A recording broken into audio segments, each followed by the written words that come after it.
hearing this, I love you.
The number you have dialed is not available at present. Please leave your message after the beep. If you're hearing this, I love you.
I love you.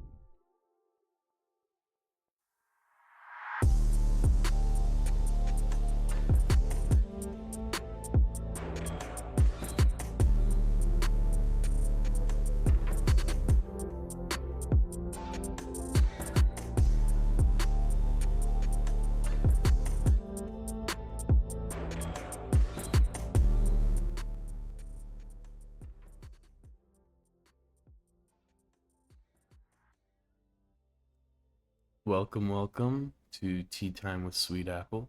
I'm Sweetapple, and we're gonna have some special pu'er in this nice little caddy. This is the Emperor's Golden Pu'er, is what it's called. Uh, very nice aroma on the dry leaf, which some of the teas I've had recently didn't have the strongest aroma on the dry leaf, but this one's definitely got a nice aroma. Also going to be trying out, this is a ripe, a loose leaf ripe, or as it's called in Chinese, a Mao Cha.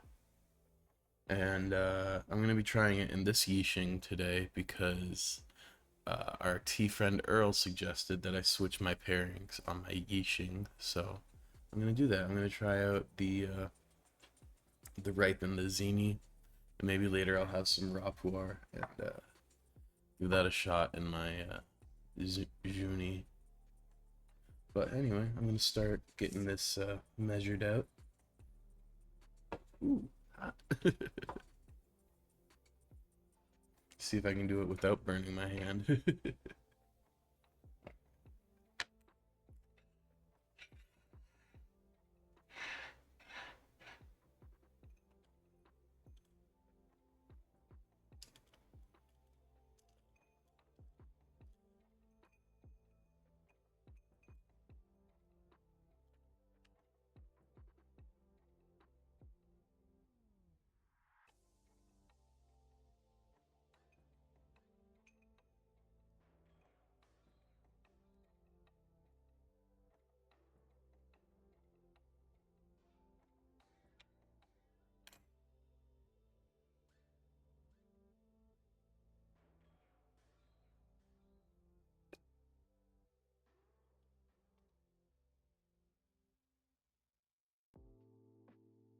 Get a nice little look at the loose leaf.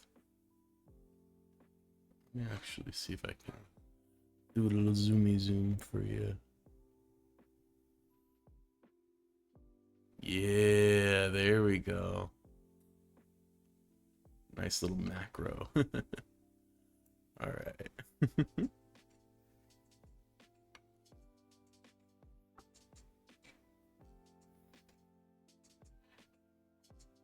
So our next step is heating up the teaware.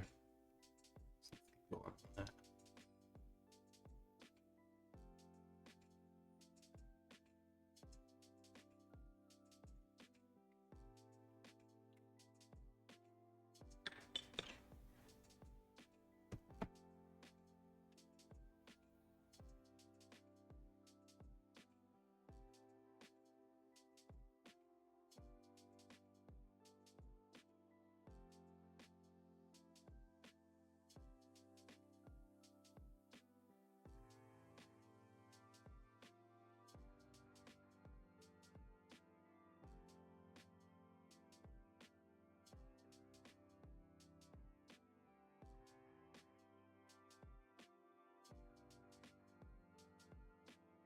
Hey Sammy, how's it going?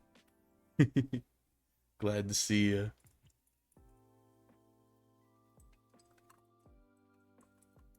Trying out Earl's suggestion about switching my pairings.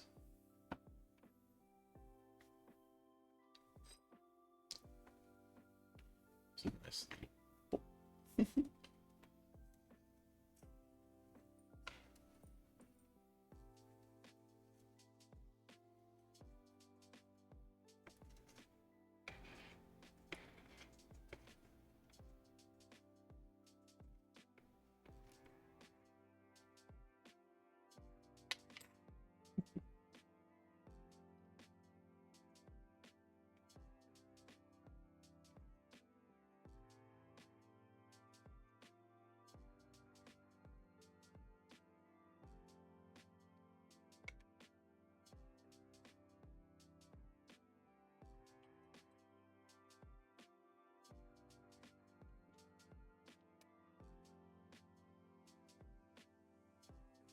Ooh, that's got to be fun.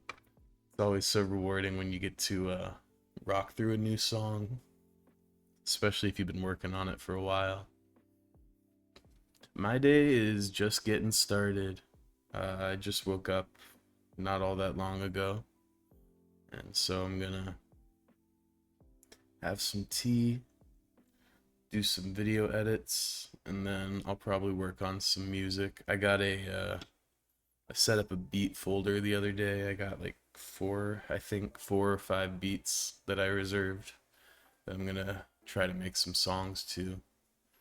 I don't know when those will come out because I got a lot of releases already cooking up at the moment, but maybe next year, early next year, that'll come out. The number you have dialed is not available at present. Please leave your message after the beep. If you're hearing this, I love you. Friday is coming. I'm so excited. It's always a little weird because I think I mentioned yesterday how I can be releasing a project, and while that is immensely exciting, I'm also always mentally a few months ahead. So I kind of sometimes forget to stop and be excited when I get to the point that I've actually done the job. So I'll definitely have to take a moment to celebrate on Friday. Maybe we'll open a new cake just to celebrate, you know? That'll be fun.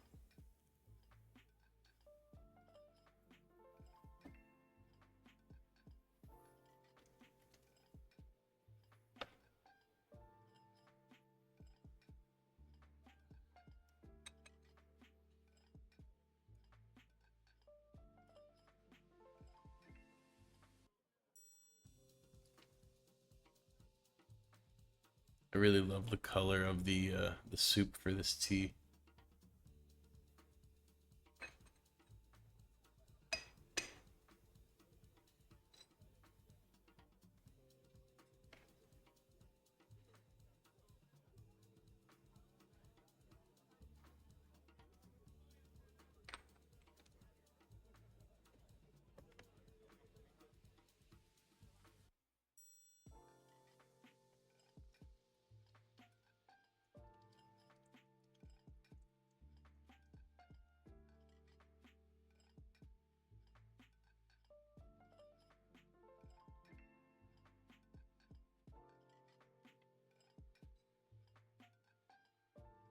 Mm,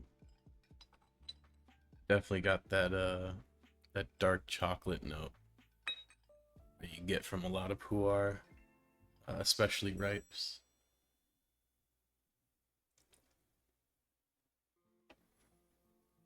All right, first steep. The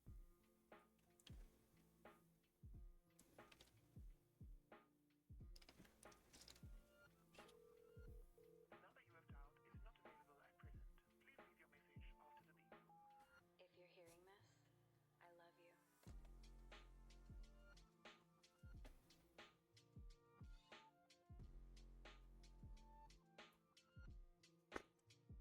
I love you. Ooh, that's nice. It's kind of buttery.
Yeah, I had to do that not too long ago.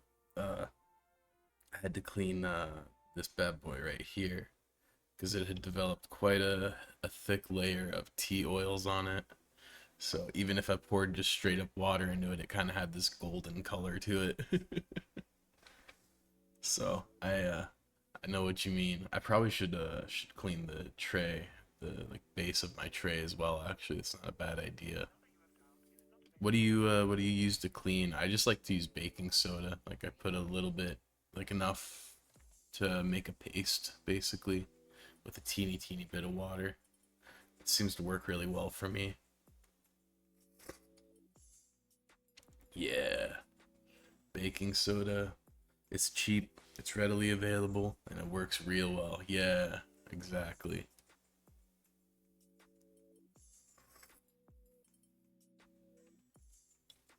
Ooh, this is really tasty. I like this quite a bit.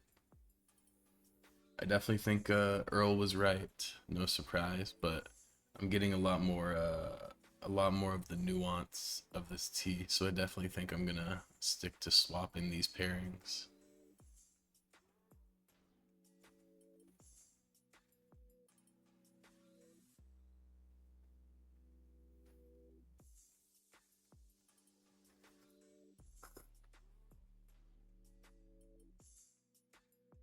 Yeah, yeah, big fan of the Taiguan Yin.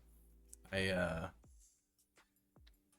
I only have a teeny bit left of this oolong here, maybe one session worth. So once this is empty, I'm putting some of the Taiguan Yin right here.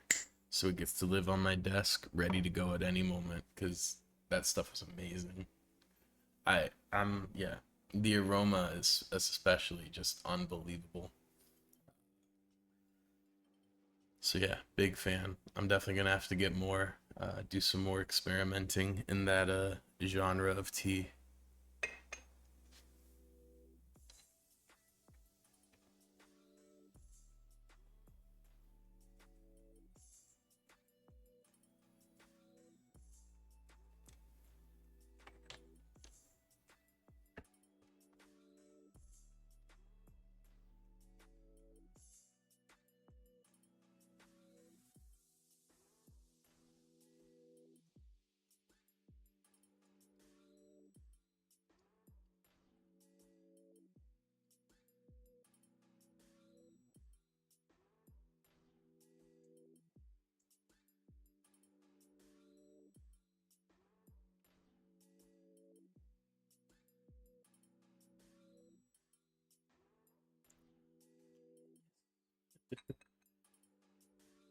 I'm so anal about getting every last drop. That's so beautiful. Like, super deep red. I don't know if the red really comes through on the camera, but it's some gorgeous tea.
I don't know if you're very online, but I've been following the downfall of Cody Co, which has been wild. Bro got called out on some stuff, and instead of addressing it, he played a DJ set this weekend and dropped "Is it too late now to say sorry?"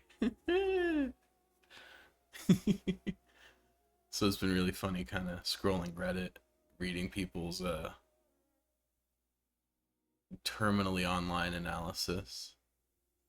Because no matter what the situation is, I feel like you always end up with people on one going one way or the other who take it way too far and get way too parasocial about this stuff. So it's pretty fun, pretty entertaining.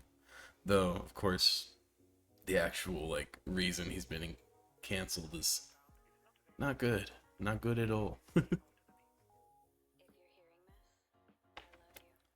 There's been a lot of heavy news, though. I feel like I needed a break to engage with something a little lighter. Because politics has been exhausting.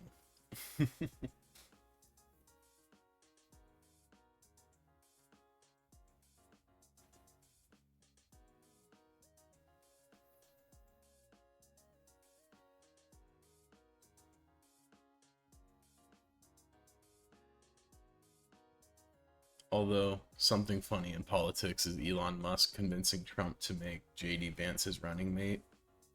And then, as soon as JD Vance is his running mate, bailing on his donation commitments. I can't tell if Musk is just an idiot or if he intentionally is sabotage the Trump campaign, which I think is kind of interesting because Musk has always been a bit of a right-wing darling, so I can't imagine, you know, that affecting his support base positively, especially when people are kind of sick of him as it is. You ever see a Cybertruck in real life? Those things are so ugly. Like, the first time I saw one, and so far everyone I know who has seen one, the universal first reaction just immediately seems to be, "Oh my god, that's ugly. What the heck?" It's gonna go down as like the Reliant K or something like that. One of those just hideous cars that didn't run well at all. I think that's beautiful. I think it's funny because he could have been Apple of the auto industry, and instead, I don't know what the comparison would be. I guess instead he's Blockbuster, and we'll see who's Netflix. If you're hearing this, I love you.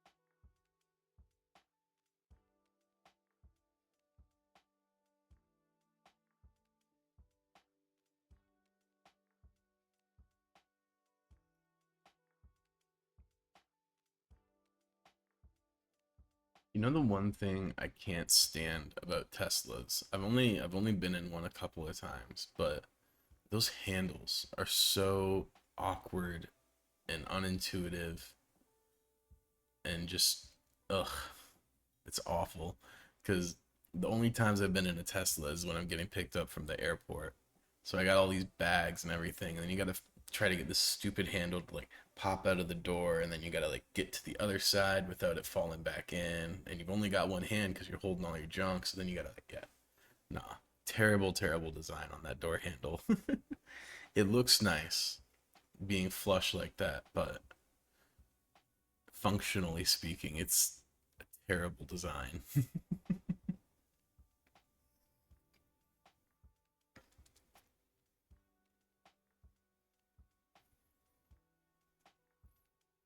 think if I got an EV, one, I'd have to be a lot wealthier than I am currently. Two, I'd love to get the was it it's the Porsche, what was it, the Cayenne, I think. No, the Cayenne's the SUV, isn't it? Is it the can't remember what model of Porsche, but they had this really nice Porsche EV that seemed pretty dope. I think I would like that. I mean, of course I would. Who wouldn't like a Porsche, right?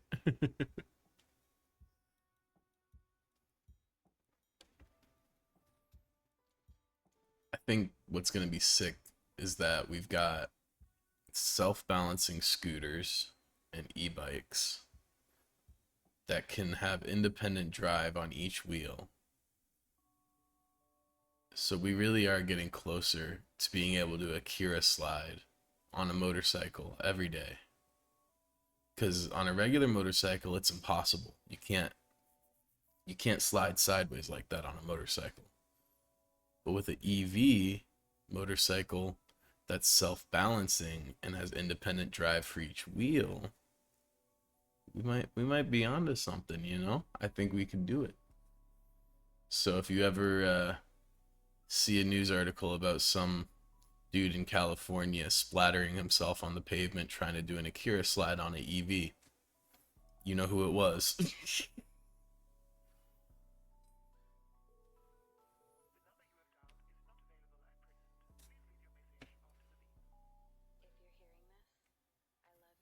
I do wish we got more what it's I'm blanking the term now. OVAs, yeah, like old school OVAs. Because back then, like show movies like Akira and stuff, that was all just commissioned by like TV companies to promote their screens. We don't get stuff like that anymore.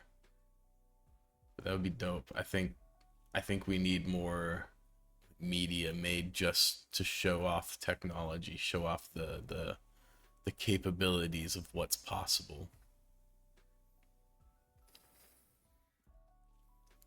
I think something gets lost when every piece of media that we consume exists to make money.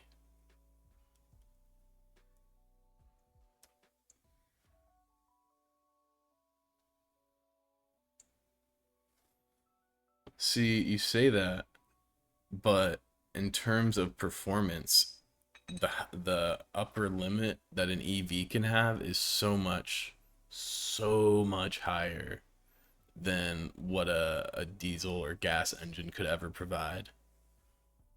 You get higher torque, you get individual drive on every wheel, so you can have way more aggressive launches. You can like literally, depending on how fat, like how hard you hit the pedal, you can literally get more torque on your start. I think also I just don't really like cars in general. The sound. Yeah, meh. I don't really care about it. Just put a speaker on the back of your car. But also, like, what we really need are trains. We need way more trains because there's too many cars. But that's a whole rant because I could rant for a long time about how cars are actually an impedance to the American economy and to the quality of life of most Americans. But it's, I know Americans love their cars.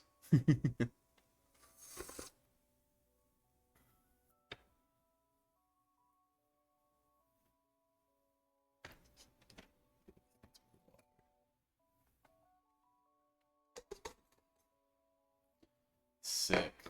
Then you should support trains because obviously you can't just like mandate people be like you can't drive anymore. That's ridiculous.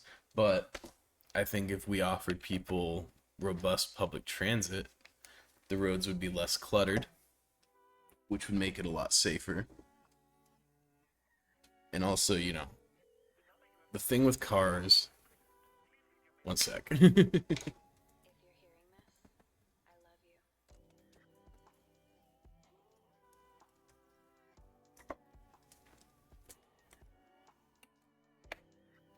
So the thing with cars is that America has set up its infrastructure so that in most parts of the country, you have to have a car to get around.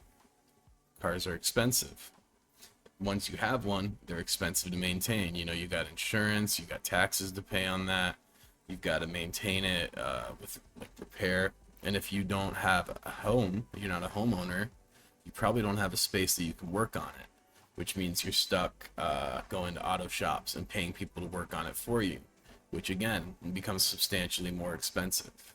And so any of the financial gains you get by the mobility of owning a car usually get spent on the maintenance of that car. Oh, gas as well. So by making driving an optional luxury instead, we get better, like more manageable traffic, and more people have the same level of mobility for much, much, much cheaper.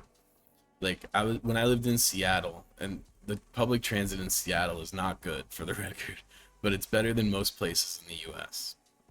I spent like $30 a month on transit and I could get anywhere whenever I want, and I used it constantly all day every day.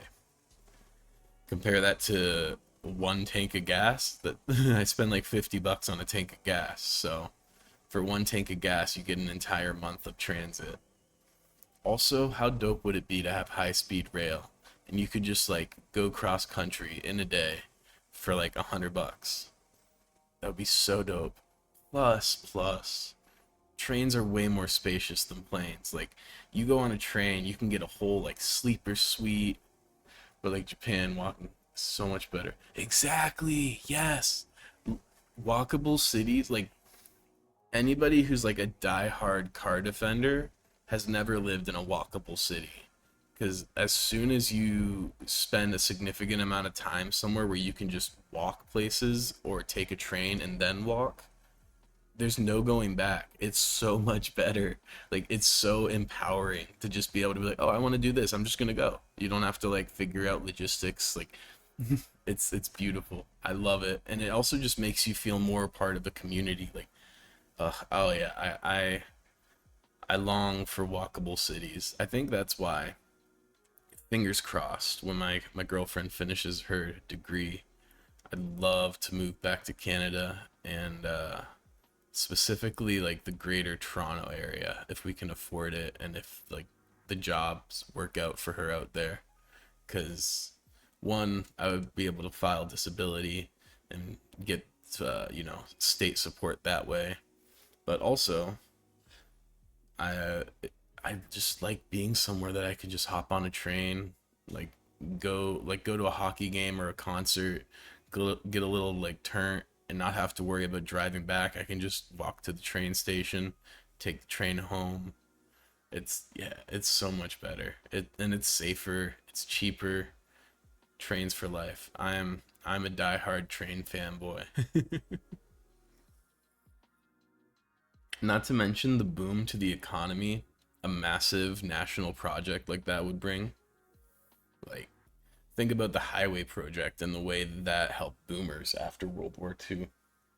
You know, they started really digging in on the national highway, and even before that, you know, the rail project and that what that did for the economy. Added money to buy land. Exactly. Yes, you get it. You totally get it. 100%. Because yeah, I mean, cars are cool. If I had the money, I would love to have a project car to wrench on, but I would much rather just live somewhere I don't need a car at all. And I think that's the one thing that uh, left with me from Seattle that I'll never shake is after experiencing the ability to just be able to walk wherever I want. Like, oh, I want food. Okay, I'll just walk down the block and get some amazing food. Honestly, Seattle had great food. I love the teriyaki. We lived really close to a teriyaki place that was good as hell. We also lived next door to a bar, and our window led out onto the roof of the bar, and it was so fun to just like we would like step out of our window and have a smoke, and then just watch the people. out in front of the bar getting into like fights and stuff. It was awesome.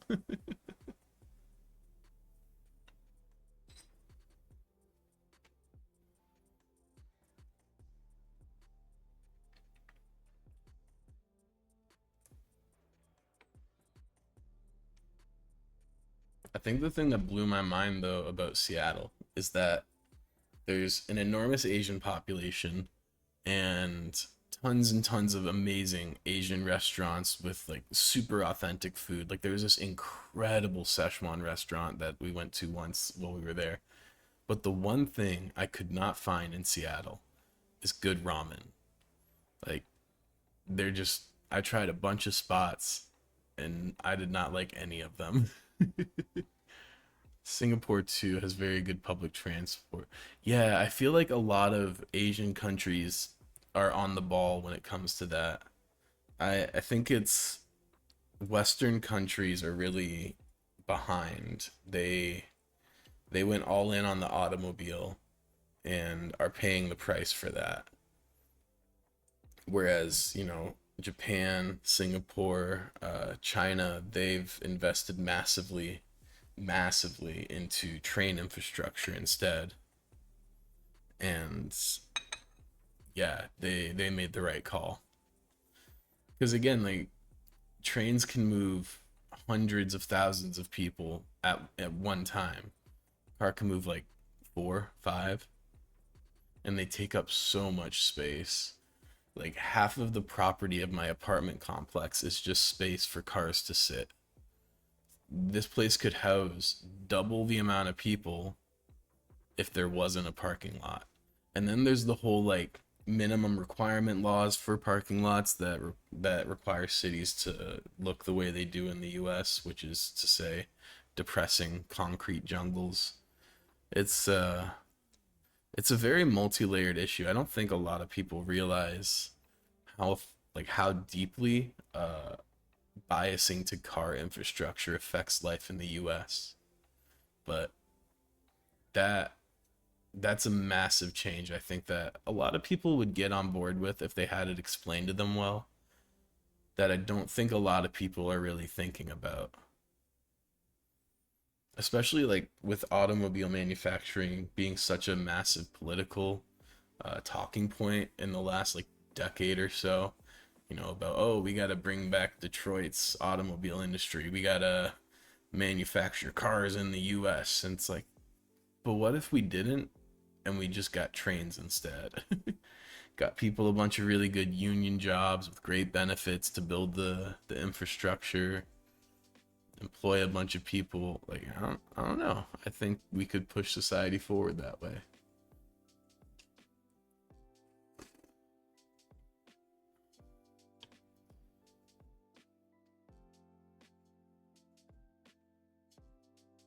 But yeah, so I want to get to Toronto. They don't have perfect public transit, but it's pretty robust. They got a good bus system, they've got a really good train system.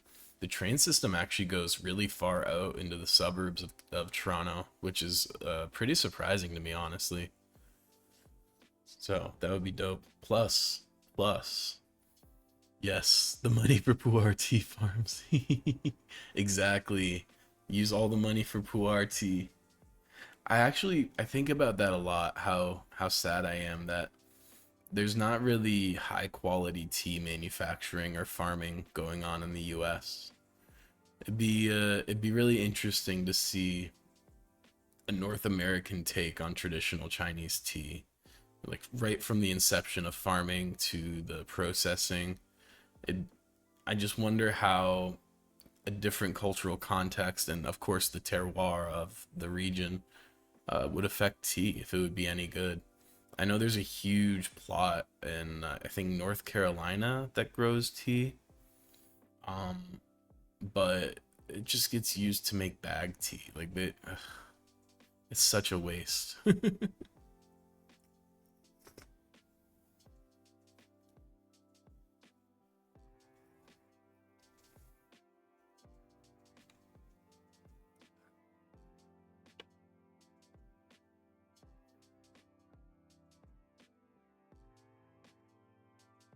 That's what I'm saying. I'm saying like We gotta get some cannabis farmers on that stat.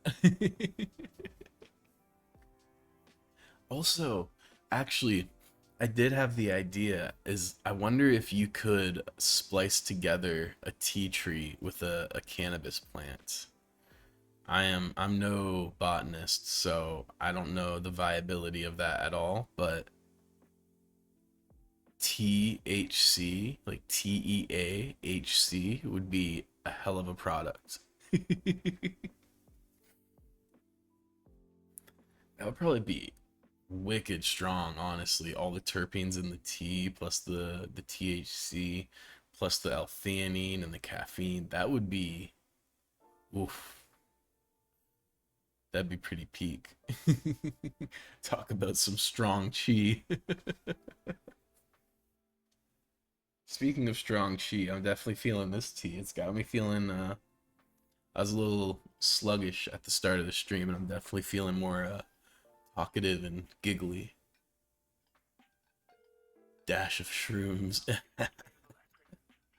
Mushroom tea is a thing, actually. That's a long-standing tradition. Specifically, you mix ginger because the flesh of the mushroom is known to upset your stomach because you can't digest it, and so you mix ginger in, and then yeah, it's supposed to help with that and the flavor, of course. Yeah, shrooms are nasty. They taste like death. Now, if someone made shrooms that taste good, that's what's up. I do like the candy bars. I went to when I was in Vancouver, I went to a mushroom dispensary, which was a trip, and I got a candy bar, which was great, but I'm fairly certain it wasn't actual shrooms. I think it was just DMT4, which is a prodrug to psilocybin.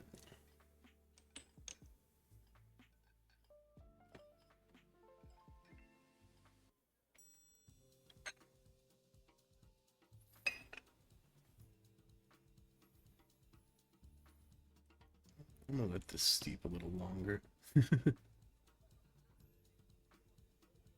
That's definitely something that I wish laws were a little more lax on is shrooms. I mean, in California, it's not hard to get them. Half the dispensaries here sell them.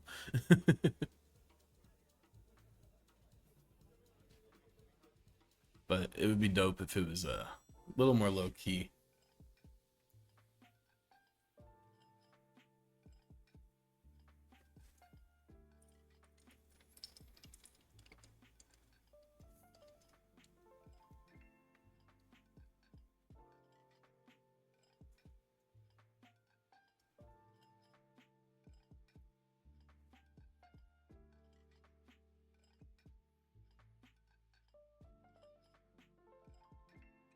You ever read like DMT trip reports? That stuff's nutty.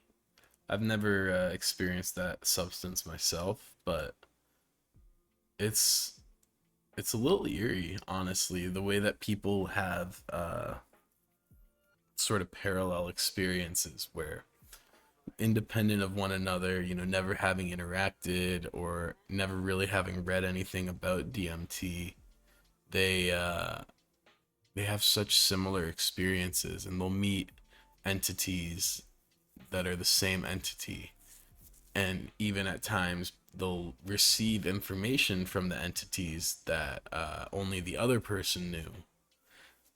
It's very strange. It makes me wonder. My theory is that it's got to do with like the infrastructure of the brain and the similarities in how brains function that cause us to have these similar experiences, or it could be a culturally informed thing as well. Almost every single one that I've read, if not every single one I've read, is very much a Western person describing their experience. So it'd be interesting to see, what somebody from a very different cultural background experiences on that substance. Because there is a long history with ayahuasca, which is the same substance, more or less.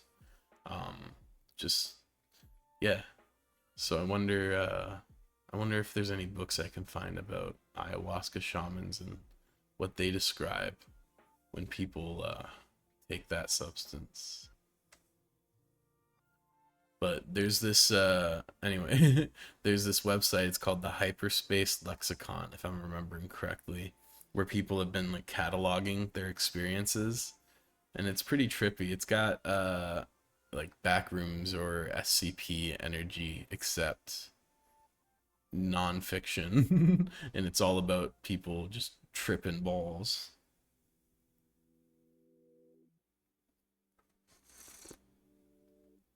Another substance that intrigues me, at least intellectually, I have no interest whatsoever in trying it, is Datura, or Jimson weed. I've read so many fascinating trip reports on that. That thing that seems terrifying. First and foremost, I I have no interest at all in trying it, but people go on these multiple days long trips of just pure delirium, and it's actually classified as a substance called a deliriant rather than a hallucinogen, because the distinction being that a deliriant, you can't tell the difference between reality and your hallucinations, whereas with like shrooms you might see like geometric structures or things like that, but you can tell. You drank Taiguan Yin at the top of a mountain like last month while watching the sunrise. I bet that's the kind of high I'm chasing right now. That sounds like a great time. Man, on the top of a mountain watching the sunrise. That's a strong vibe right there. That's a whole big vibe. I love that for you. I'm jealous, honestly. Wait, I can do that. I'm literally surrounded by mountains. All right. I'm going to have to do that. Me just casually forgetting that there's literally mountains surrounding me in every direction. But I'll have to wait till wildfire season's over, because things are getting spicy around here.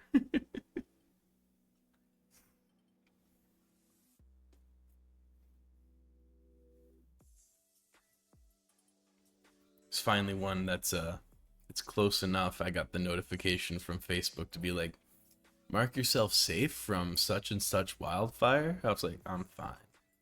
My girlfriend did though. And my mom sent me a text like, are you guys okay?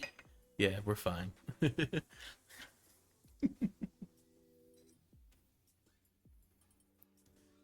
appreciate that there's someone out there who's, concerned about our well-being. It's always great to be reminded that there's people out there who love you.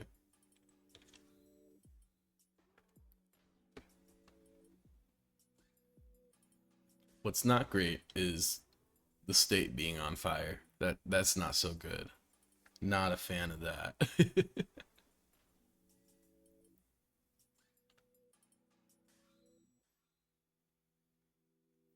Though I gotta say, like, there's been a bunch of wildfires that have popped up in the area in the last few months, and I watch them on Google Maps, and half the time when I see a new one, it's already like 50% contained or like 70% contained or extinguished entirely.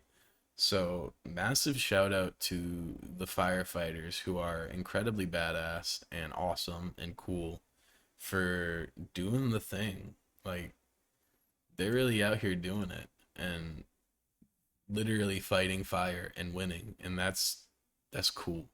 That's real cool. Those dudes are true heroes. And women. Let's not forget our lady firefighters who are also badass.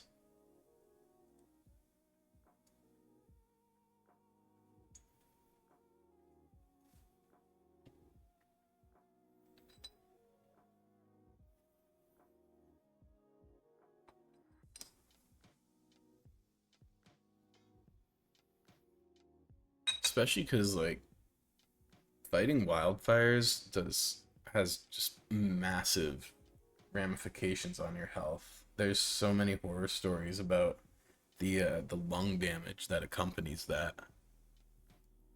So those people are just genuine badasses.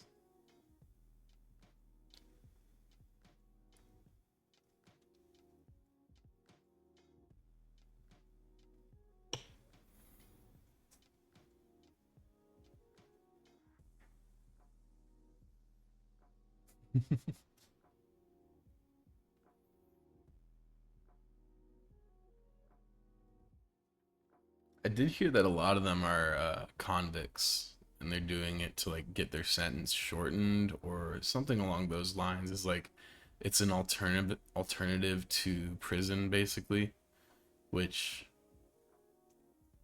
interesting. I don't know. I don't know if that's worth it to me. I'd have to have a pretty brutal sentence. Yeah, I could. I think I've thought about that. I'd have to be a little more organized and plan out and research topics. I think if I really wanted to, dive into a subject. Although that could be something pretty easy to do actually, is like I pick out a topic, research it, get my stuff. I might start doing that. We'll see. Let's see. What would we call it? The morning tea. I don't know. Oh shit. I was vibing too hard. I spilt my tea. My lap caught it though. It's okay. I'd rather that than a mess, I suppose.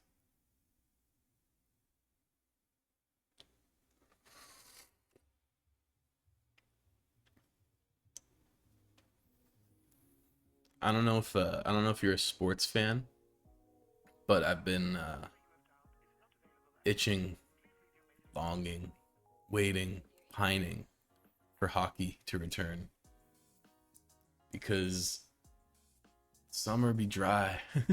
I can't get into baseball, which is kind of the only thing going on, I guess, except golf. But like, come on, come on, who's gonna watch golf? Actually, you know what? I got thoughts on golf. I hate golf, and I'll tell you why. Golf, one, is just like it's rich people crap. Like, nah.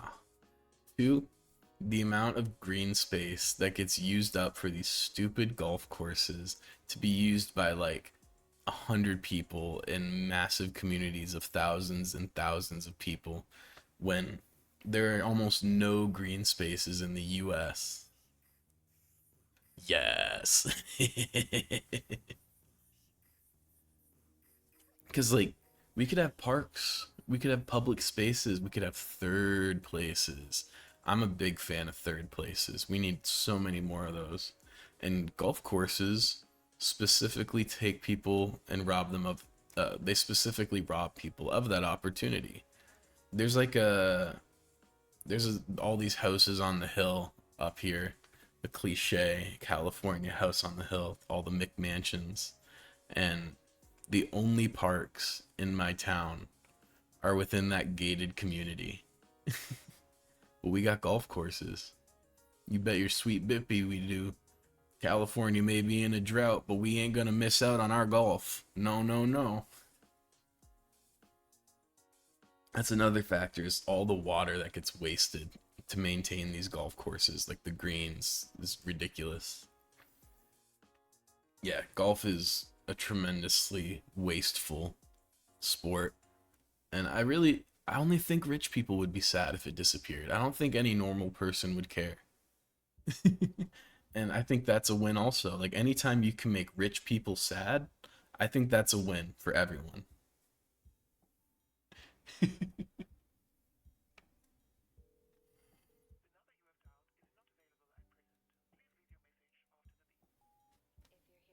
love you.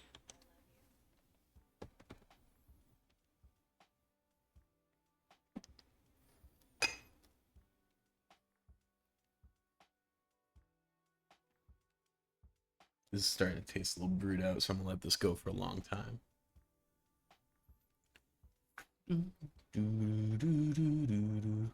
I thought it's been really funny watching Gen X on social media over the last couple weeks since the Eminem album dropped, which I actually haven't even listened to. I thought that that first single, it was just a little too cringe, so I kind of lost interest at that point. Uh, but it's been really funny watching Gen X try to like bait people into being outraged over an album that no one seems to care about.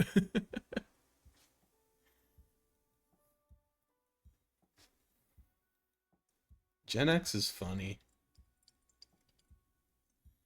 I feel like they just need some attention, to be honest. I think they're sad and want attention,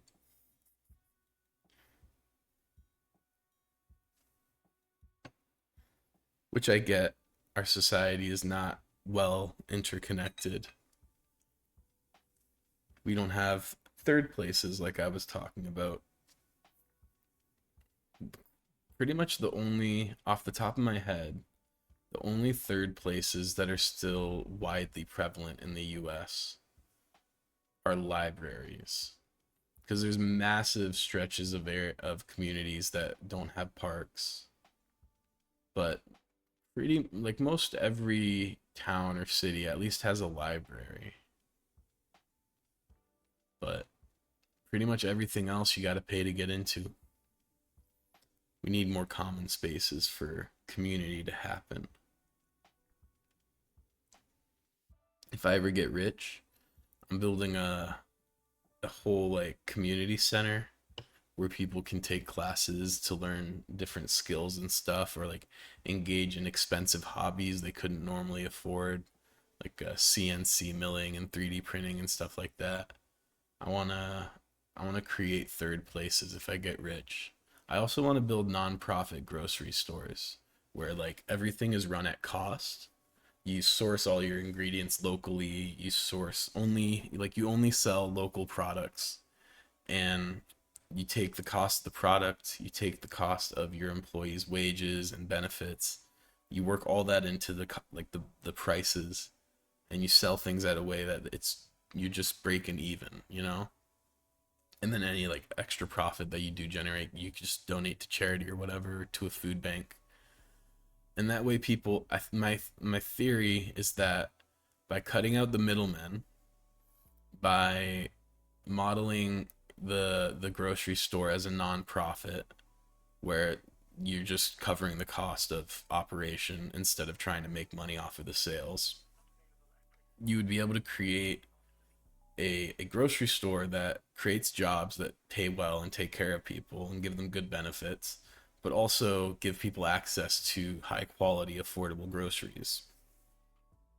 And then the third pet project would be non market housing, which is basically just like apartment complexes that undercut the market, uh, to sort of act as a check and balance to rent. Vienna is a great example of that. I think 65% of people in Vienna live in non-market housing, which in Vienna it's actually state run.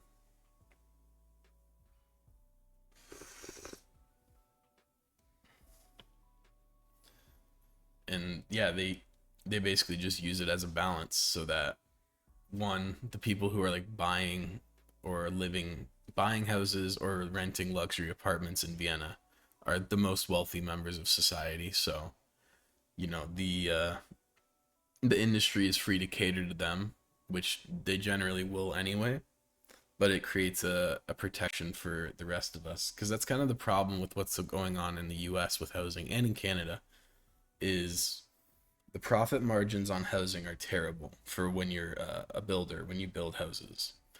But if you build large luxury houses or apartments, you can create a much better profit margin for yourself. So, in a bad housing economy, it makes financial sense for a contractor as a business to build luxury complexes and houses, because rich people are always going to be buying more property. They need somewhere to put their money, and land is the safest bet. So that results in a lack of housing, like entry level housing being built, And eventually all that entry level housing that does exist gets bought up by people looking to put their money away. So you end up with a bunch of investment properties being the only available housing, and rent becomes exorbitant at entry level, and you just keep getting more luxury level stuff built. But with non-market housing, you have that balance, that check to the system to say, hey, this is what housing is supposed to cost. And there's enough of it that people can just leave you high and dry if you charge too much. So I think those are my three pet projects if I ever get like really, really rich, which is probably unlikely, but a guy can dream. mm. It's also why I hate celebrities. They very well easily could all just like invest in their communities. Like Taylor Swift could single-handedly go back to her hometown and balance the economy and poverty and homelessness and hunger in her community. But instead, she jet sets around the world, extracting money from communities, leaving them, and then doing really nothing for them. Maybe they get a short-term boom, but a lot of that money that was coming in, they get it for a couple days, but it doesn't have a, people come from out of town. They may spend some money for a day, but a lot of people from that community also spend money, and that money all leaves the community. It gets funneled up through her corporation to wherever she's based. Also small business. I stand small business because again, it keeps the money in the community. All these corporations do is consolidate money outside of the communities that are spending it.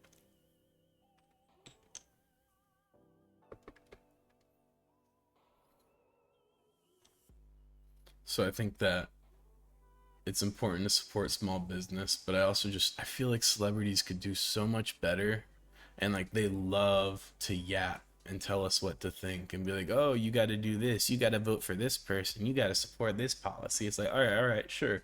These are good things. But what have you done to improve the world? Cuz all of them just extract from society. They extract culture that's developed by the working class. They extract money that's earned by the working class. And then they sit up top in their beautiful mansions with all the attention fixated on them, and they say, "You're the problem. You're not doing enough." Which is just so silly. Because, yeah, they're the ones not doing anything. In fact, most of them are exasperating the problem. See, I don't really like celebrities, especially not celebrity culture. I think it's unhealthy the way that people kind of worship celebrities. Like, these are people who are deeply fallible. We should not be looking to them for guidance.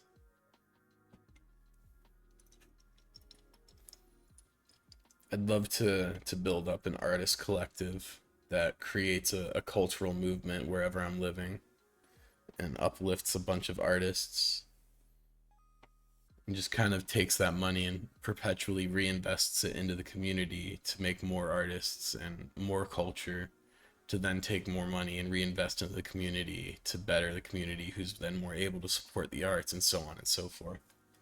I think, in my opinion, I think that the touring model doesn't have a lot of life left in it.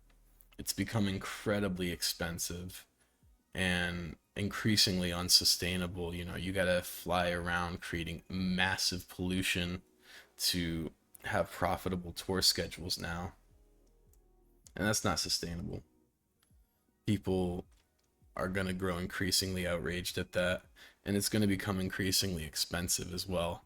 And I think that, making touring more of an occasional treat, and instead making your city a destination and treating where you live as sort of a residency. I think that's the future.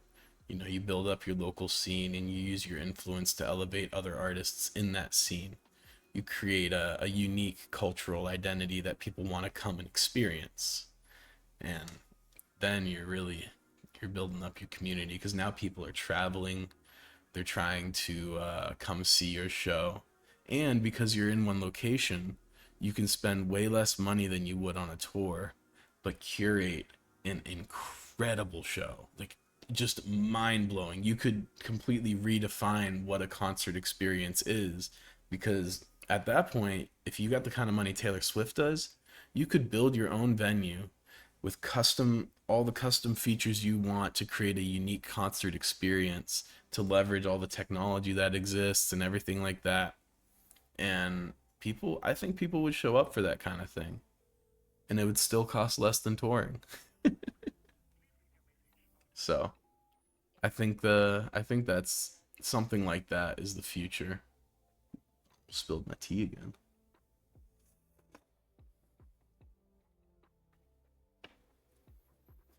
Yeah, and I don't just say that because I'm part of an artist collective. Well, maybe partly because I've seen the motion that you can create when you link up with other artists and you leverage each other's skills and invest back into each other. Plus, I don't know. I've seen enough concerts and it's like, yeah, they're cool. The music is great. Hearing live music is cool. But like, phones, for example, are a big, point of contention that people talk about with music. My personal philosophy is that phones aren't necessarily the enemy. We just haven't figured out how to integrate them into the concert experience. I think the solution is not to shy away from the technology, but rather embrace it and find a way to make using your phone more of a passive experience.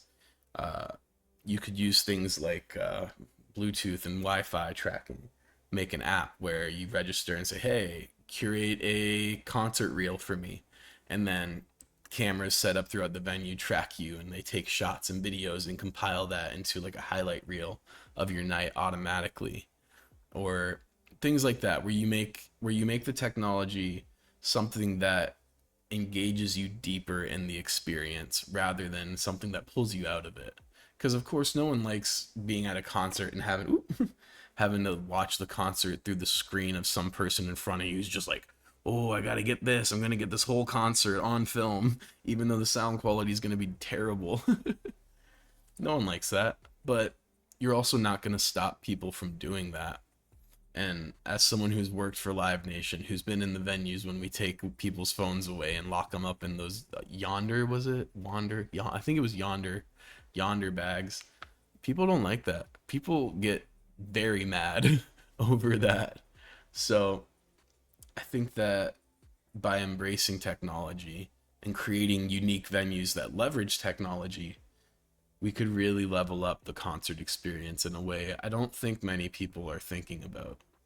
And I'm fine saying that because I don't care if someone steals my ideas. I want this stuff to exist. I'll just come up with new ones if someone does. You know what I'm saying? I always got more ideas.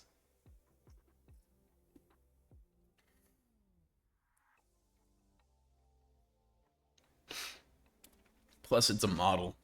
And the beautiful thing about models is that if someone applies my model in their town, that doesn't stop me from applying that model in my town.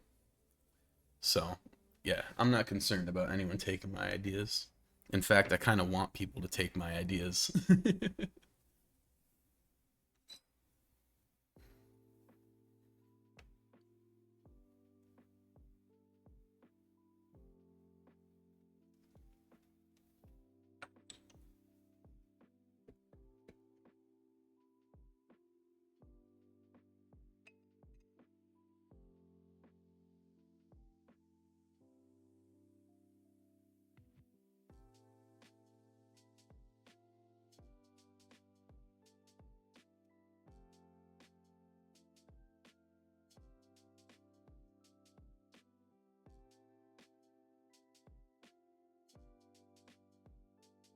That's a great question.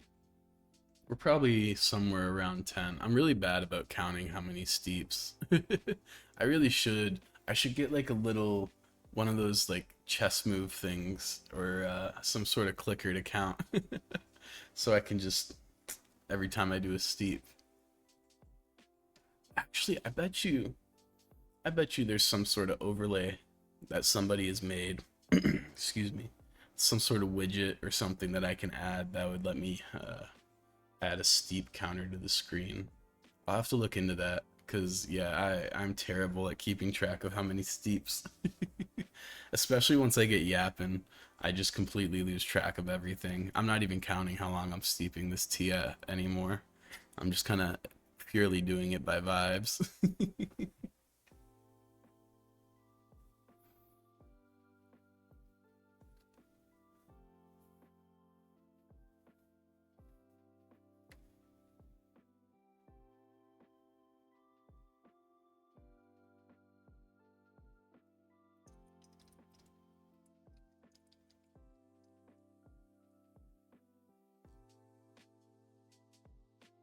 But you can definitely see the tea has gotten a lot lighter.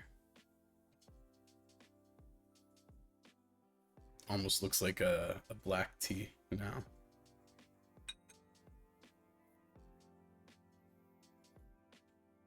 Excuse me.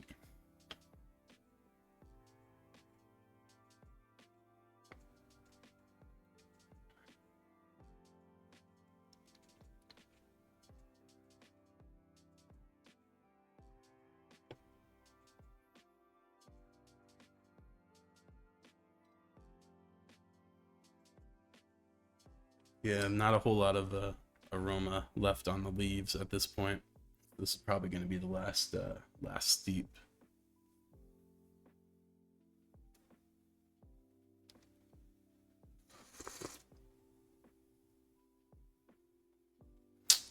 Yeah, that basically tastes like water.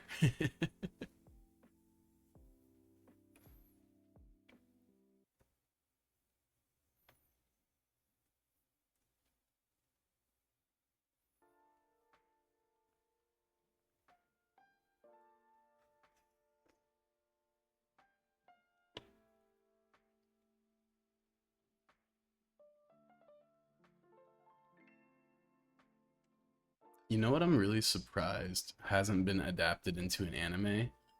John Wick. And maybe I'm wrong. Maybe someone has done an adaptation and I just didn't hear about it.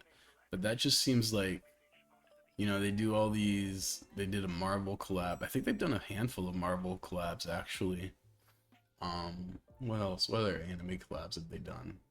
I can't remember, but there's all these like, oh, wasn't there a Supernatural crossover? I think so. No, maybe I'm thinking of Scooby Doo. But I've been seeing a lot of anime collabs with Western properties. I think it'd be really dope to get a John Wick anime. I think that would be dope. Especially if you get someone like Masaki Yusa, who has like really dynamic and what's the word? Kinetic, very kinetic animation style. I think that would be awesome. Wow, I am. This tea has got me wrecked. Yeah, I'm feeling very, very energized by the tea.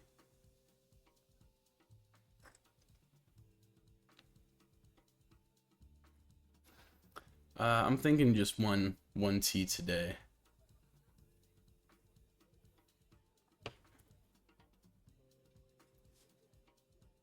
Or do you mean will I get a different tea tray eventually?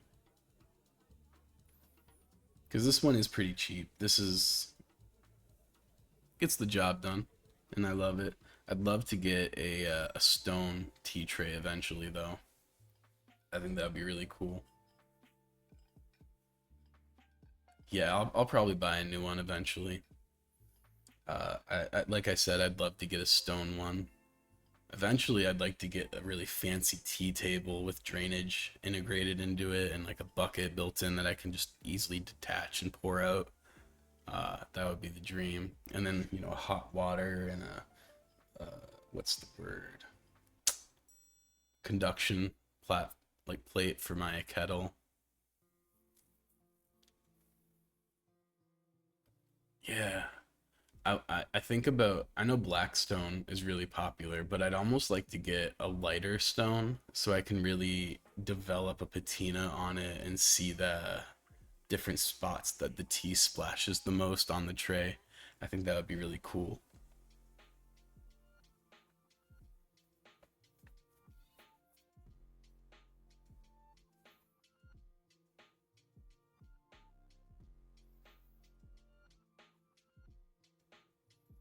Flowing water and mist. Ooh, mist.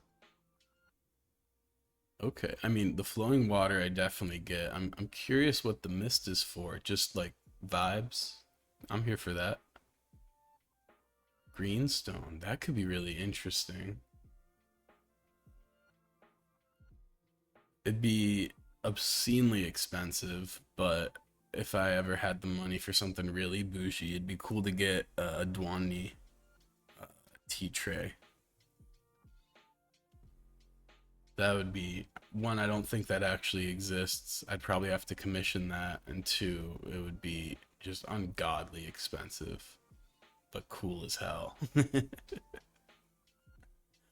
yeah, greenstone would be dope, like jade or something something else in mind. Did you have something else in mind?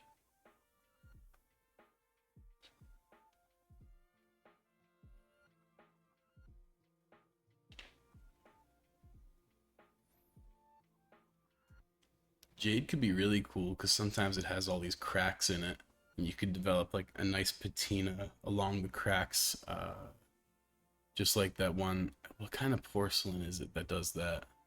Yeah, tea trays are quite expensive. That's why I got my good old $20 plastic boy from Amazon. It gets the job done.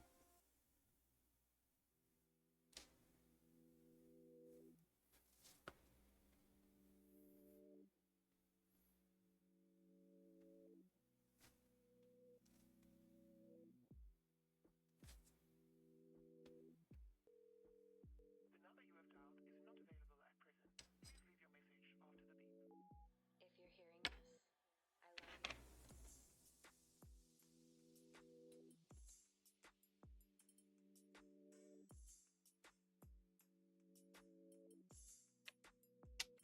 I love you. Pretty small leaves. Full copper tea tray. Ooh, I'd love to get I like to cook if you remember, and I'd like to get copper pans someday, but I don't know if I could trust myself with the upkeep. Copper is very, very prone to rust.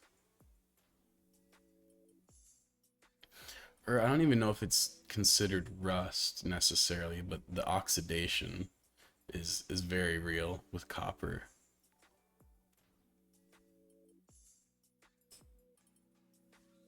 Plus, have you ever seen how much copper pans cost? It's baffling. Hey, hey, what's good, bro? How you doing?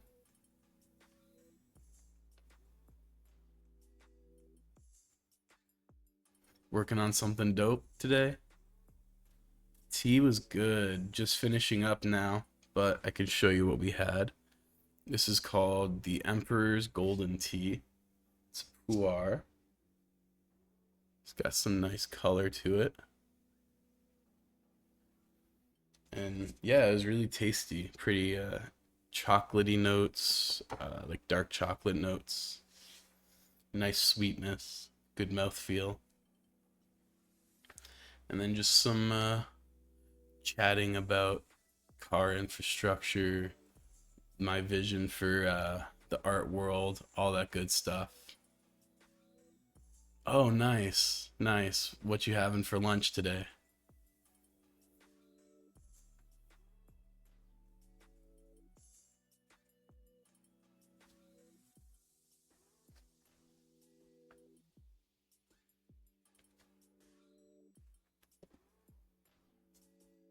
Probably have to start cooking lunch after this stream, actually.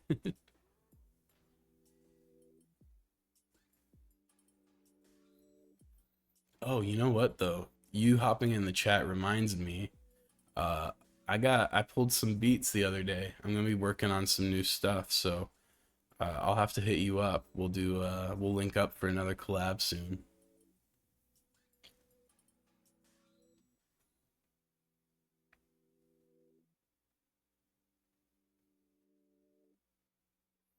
Yeah, for sure, for sure. Appreciate you following, bro. Um, I always like when the conversation just kind of wanders. Ooh, that sounds good. Southwest Buffalo chicken wrap. That's what's up. I love really anything buffalo chicken is gonna be good. And maybe that's just because I lived in Buffalo for a long time, so I got a soft spot for wing sauce.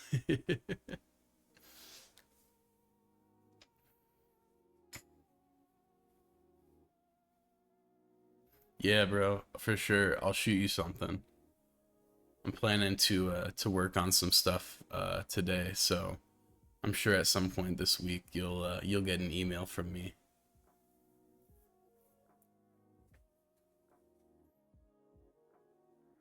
Dope, dope. I'll definitely let you know. I'm excited. I got these beats that I pulled are real good. I think you're gonna vibe with it heavy.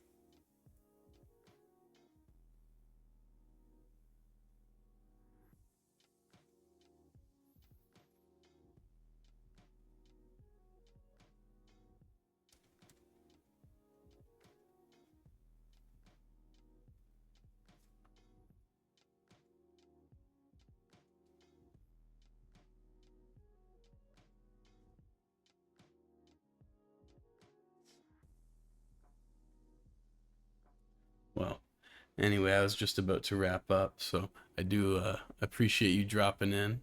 I hope you enjoy your lunch. I hope you have a good rest of the day. And yeah, be blessed, everyone. Thanks for joining me.